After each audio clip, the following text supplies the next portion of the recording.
Hi friends. So in today's class we will focus on some of the numeric functions which are inbuilt in Excel. These are some very basic generic mathematical function. I prefer to call them numeric function because they are all of them are not mathematical in nature. So we will study some of the basic numeric function. Again, this function standalone will look very simple and they are simple.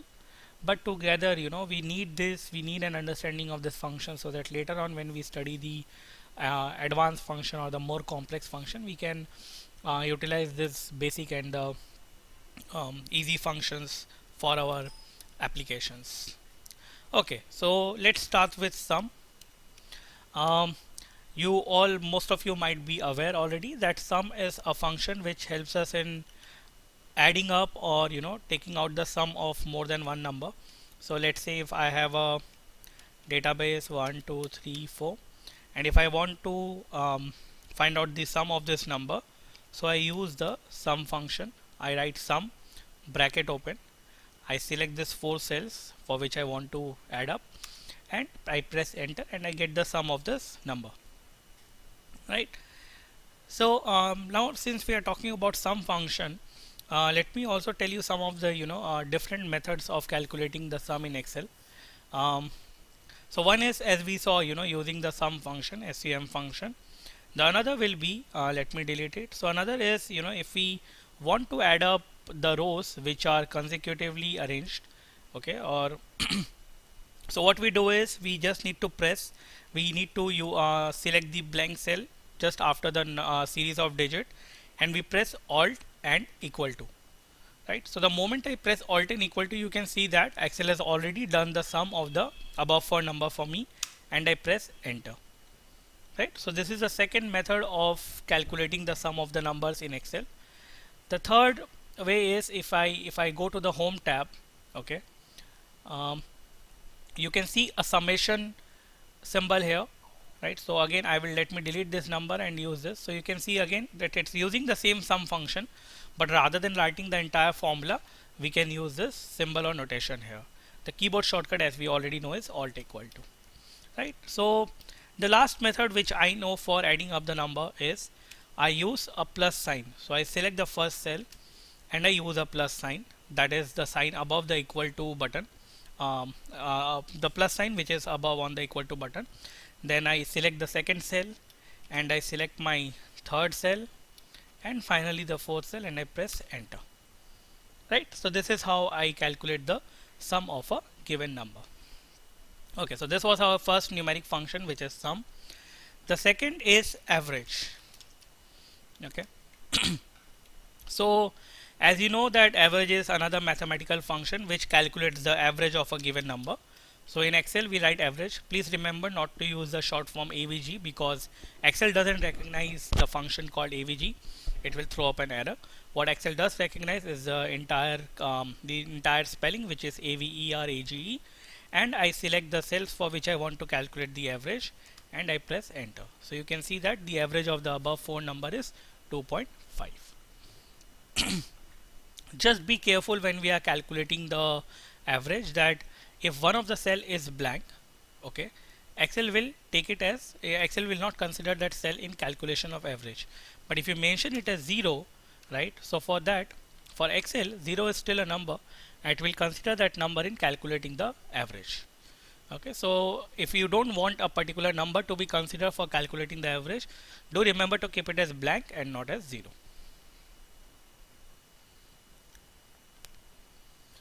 Okay, so let's continue. The third function in our numeric function list is the count function. The count function is very useful, especially when we are working on some large function and we need to count the number of the data cells or the number of data which we have in our table or whatever database we are working on. So the count function works exactly in the same manner. So I write count, I open the bracket and I select the number of cells for which I want to count the data and it will give me sorry, my mistake, I entered a wrong spelling for count. So yeah, so it gives me 4. So basically there are 4 data. So as you can see that if I remove one of the cell, right? So now the count is 3. So basically of the given cell, 3 cells have the data filled in that. So this is how a count function works. The next is absolute. As we all know that mathematically absolute is nothing but if I write an abs function, okay, an absolute function has a short form called ABS. It's not the entire absolute. So I write absolute and I give reference to a cell. So Excel will give me, instead of -1, it will give me 1. So it only takes the numeric value while ignoring the sign of the given database, given data, sorry. So similarly, if I write, so for all the positive number, my absolute will be same. So if I take an absolute of 1, it will still be 1. This is how an absolute function works. The next in my list of numeric function is round. So as you can logically guess that the round function will round a numeric data to the nearest, it will round it up to the decimal to which we specify, to which the user specify. So I write a round function, bracket open. It asks me for a number, I give it the number, and it's a number of digits. So it basically asking how many decibel do you want me to round it up. So if I give 0, it will round it up to 1. So 1.2233 is rounded up to 1 because that's the lowest integer possible. Again, in this function, if instead of 0, if I give 2, so it will round it up to 2 decimal, and so on and so forth. The next after round is integer. So as we can logically guess that an integer function will give us the closest integer of a function. So I write integer. The keyboard shortcut for integer is int. I'm so sorry, not the keyboard shortcut, but the function is named int instead of the entire integer, and I give the cell reference. So what will be the integer to 1.2233? As you can logically guess, it will be 1. Okay. So what we have covered so far is sum, average, count, absolute function, which gives us which ignores the sign of the given data. The round function, which rounds the data to the user specified decimal, and finally the integer function called int. Int converts our data to the nearest integer possible, right? So for all other function, the spelling is same as the function. Okay, moving on. Let me add few more rows here so that I can insert few more numeric functions. The next in my list, and this will be very useful when you want to practice Excel, or when you want to create some exercise on Excel. There are two functions. One is rand and the other is rand between. Let me explain these two functions separately. Okay, so let's start with rand between. Rand between is a function which allows once I write this function, so Excel asks me for two range. Okay, and Excel will take up any random number. As the name says, rand between means random number between the two bottom and the top number which is specified by the user. So in rand between, we only take the number above, we only take the integer numbers. So I can give any number here. I can give, let's say, a 6-digit number, okay, to let's say 8-digit number, right? So Excel will take any number between these two range, that is 1 lakh and 1 crore. So Excel will choose, or randomly choose any number, and I can just copy paste this formula. You might be wondering that how did this cell changed? Because it's a random number, so every time you press an enter, you copy this function and you press an enter, this value will change. So this is a useful function when we are trying to create a database of a random number. Let's say if I am trying to create a mobile number, so I will give let's say in Indian scenario, so my mobile number, assuming it starts from 98, so I will give my random number between this, and I will give any upper limit, let's say 98 10000, right? So I hope I have given the right range. Yeah, so it will create the mobile number for me, something like this, right? So this is an useful function. Now, yeah, so this is where I will stop with rand between. Similarly, there is something called rand. Rand allows you to take the decimal number. So if you just give a function called rand, okay, Excel will create a number from itself which will be in a decimal format, right? So if you want to create an integer database at of a random number, you use rand between. And if you want a random number database or list for a decimal number, we use the function rand, R-A-N-D. That stands for random. Okay, so I guess two more function left. One is our power function, and the other will be max and mean. Max and mean is something which is, in my view, I really respect this function. They are simple and easy to use function, but to when we apply it to a complex formula or a complex situation, it creates magic for us. Anyway, before we move on to max mean, just let's understand the power. Yes, this power stands for when we create a database like 2 to the power of 4 or something like that. So this is what this power stands for. So I write power, and as you can see, Excel says number. So let's say I say 3, and it says power, means by how much do you want the raise, 3 to the power of. So let's say I say 2, so 3 to the power of 2 will be 9. This is how a power function works. You can also use a decimal with this power function. And the last part of this numeric function will be our max and mean function. Okay, they are, first of all, let me separate them, because max and mean are two different functions. Max stands for maximum and mean stands for minimum. So if I write maximum, sorry, it's max, and I give it two number, let's say 2 and 4, right? So which is higher of the two? 4. So Excel will select 4 as an answer. Similarly, a mean function, that is your minimum, and if you give two range, let's say 2 and -4, so -4 is minimum of 2 and -4, so it will take -4 as your answer. Now this is a simple function, I mean a very simple function, but the beauty of this function is that it also takes the logic into consideration. So rather than you just doing a simple calculation like in sum, average, counts, etc., in this one Excel does a logical calculation and then throws the output for you. So let's look at an application of the max min function. Again, this is a simple application, but we can apply it in a much more complex situation. Okay, so here I have a situation wherein I have a list of employee number. Do remember that I have created this employee number using the rand between, and I have no this employee number has no reference to any institution. Okay, so this is the tax rebate which has been applied by this particular employees for getting their tax deduction from the salary calculation.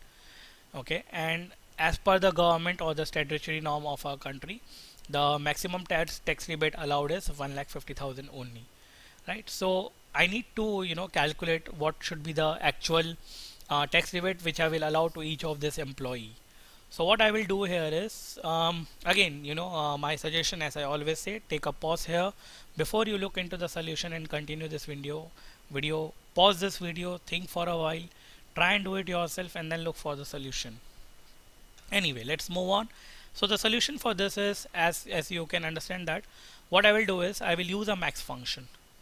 In fact, I cannot blindly use a max function, because a max function will okay, let's try and see what is the problem with the max function. So if I use a max function here, maximum of this and this, what do you think will be the answer? The answer will be your the higher of the two, while what we actually need is the lower of the two, right? Now if I take lower of the two, let's try and use the mean function here now, right? And we'll have to freeze this cell. So if you don't know what do we mean by freezing or the absolute referencing, please refer to our class 1 on cell referencing, wherein we convert an absolute relative referencing, which is by default in Excel, to an absolute referencing by pressing F4. So now I have freezed the cell C2, and now I can copy paste this cell across, right? So you can see that the maximum rebate allowed to a person is either 1,50,000 or the rebate which has been actually applied for by the employee, right? So this is how we use the max and mean function in one of our application.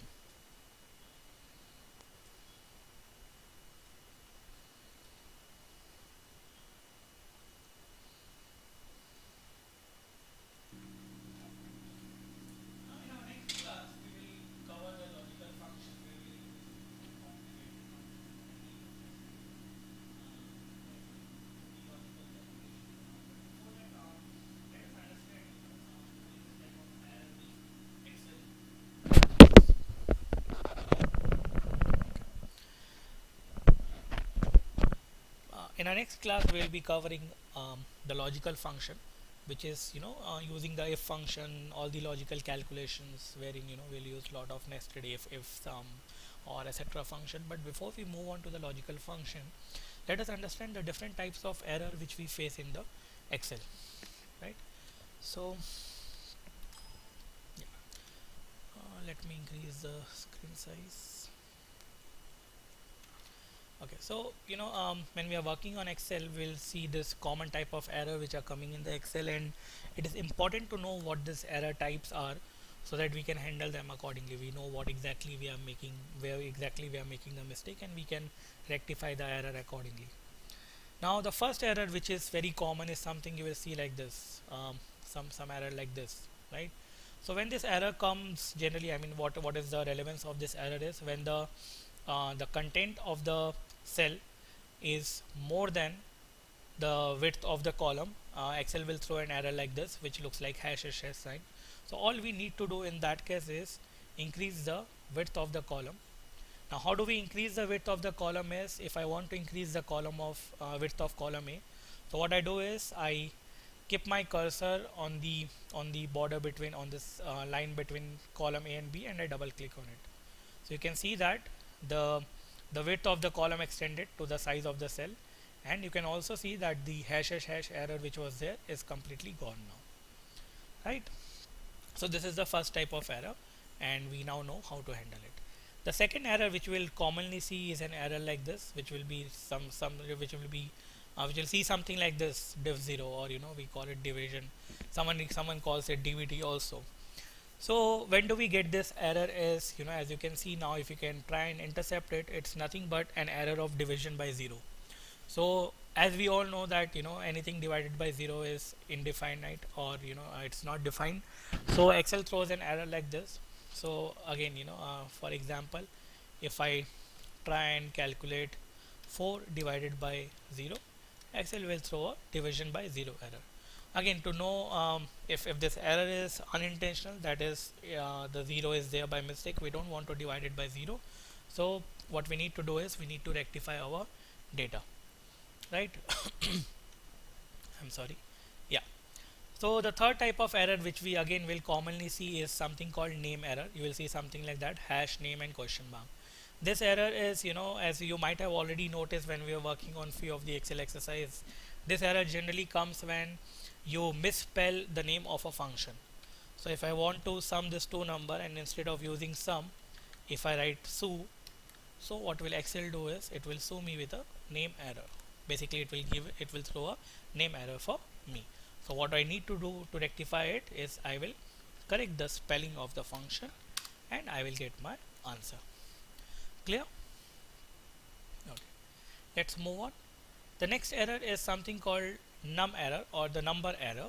Number error is generally thrown by the Excel, or it's generally the output when the sign of the number is not appropriate. Say for example, we just covered power function, and I said we can use decimal there, but can we use a negative number as a power? So can I have 2 to the power? Can I have the square root of minus 2? Let's see. So if I use 2, and to the power, if I use minus 1 by 2, right? What is the magic here? So 2 to the power of 1. Oh, I'm so sorry. 2 to the power of minus 1 by 2 will work perfectly fine. But minus 2, I'm so sorry.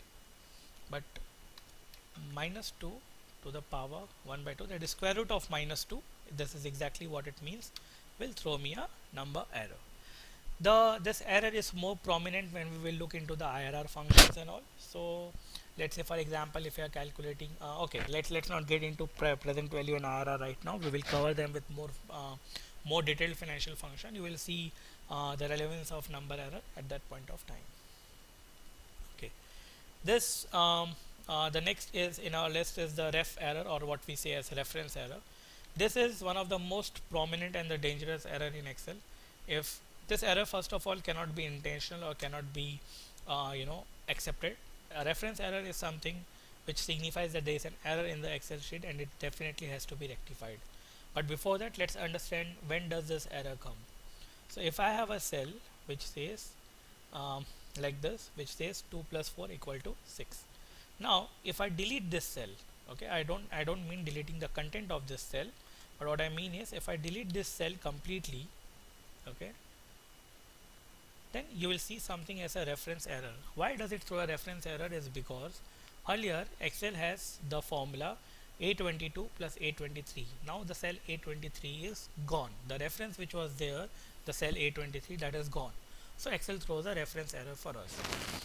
Now this will generally happen when you're copy pasting and cutting the one. There are two ways to copy a data, as we all know. One is to copy the data, that is Control C. Okay, the other is Control X. This Control X is slightly dangerous because if I by mistake control instead of cutting and pasting the data, if I delete the data, then I will see a reference error as we saw in this case, right? So all we need to know at this point of time, guys, is the reference error comes when the cell which you have referred to is no more existing. We have 2-3 more types of error, and the next one is value error. Again, the value error is very common, and it's generally what we say generally a typo error, or an error again which is not intentional.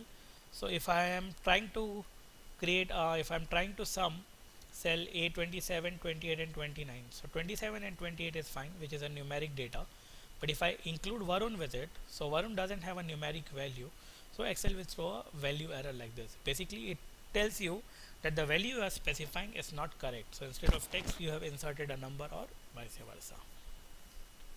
Okay, the next in the list is null error.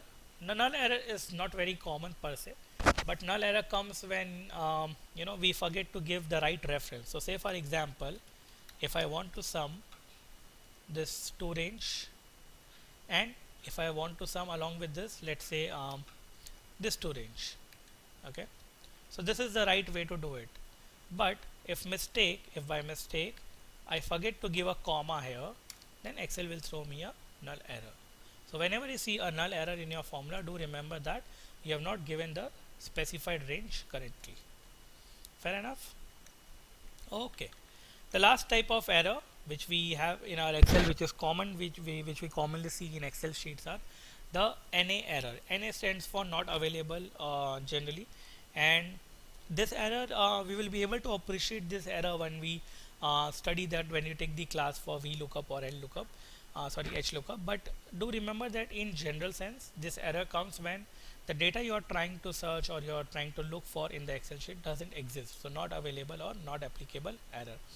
Another way to get this error is if you just simply write NA and give 2 open bracket, you will see the null error. Basically it's not applicable or a blank or a null thing. Sorry, not null error, but N by A error, which is not applicable thing. So okay, so these are the few types of common errors which we see in Excel. The first one is your hash error. This is very easy to deal. You just have to increase the width of the column. Second is your division by 0 error. So you have to correct the data, and if it's intentional, we will see later on how do we correct these types of error. Rather than seeing the output as an error, we can give it a specific value. We will see that in the next class probably. The sorry. The third one is your name error, and the name error, as we know, is it comes when you have misspelled a given function or a formula in an Excel. The number error comes when the number specified by you in the Excel has a wrong sign, that is plus becomes minus or minus becomes plus.